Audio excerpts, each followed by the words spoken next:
Carlos Marcello, New Orleans crime boss.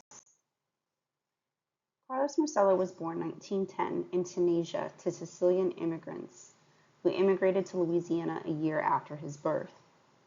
In Louisiana, Marcello would become involved in petty crime at a young age, eventually becoming a lieutenant, then took over for Sam Silver Dollar Carolla when he was deported to Italy in 1947. Despite living in the United States almost all of his life, Marcello would never become a U.S. citizen.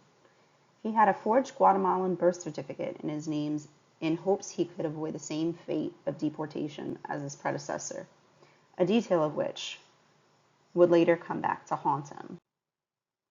In 1961, JFK takes office as President of the United States and appoints RFK as Attorney General.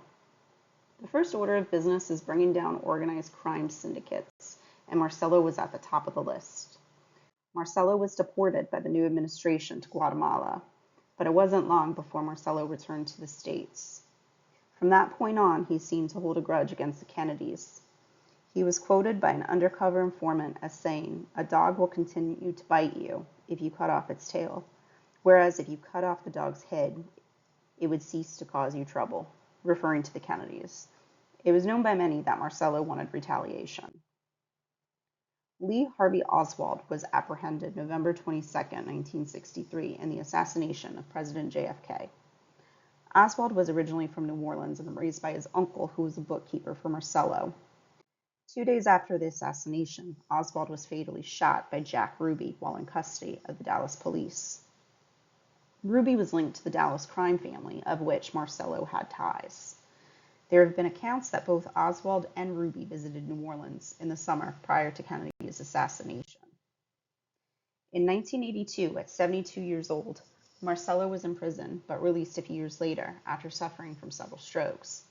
He spent his last year in Metairie, Louisiana, with his family and passed away in 1993. Today, the involvement of Marcello in the assassination of JFK is still largely debated. Mafia Kingfish, Carlos Marcello and the Assassination of John F. Kennedy, among many other books, have been published supporting this narrative that Carlos was behind the assassination. However, the theory has never been proven. Marcello led the New Orleans Underground for decades. During his time as boss, Louisiana operations prospered and expanded to several different states. With the success of his operations, he became a target for the federal government.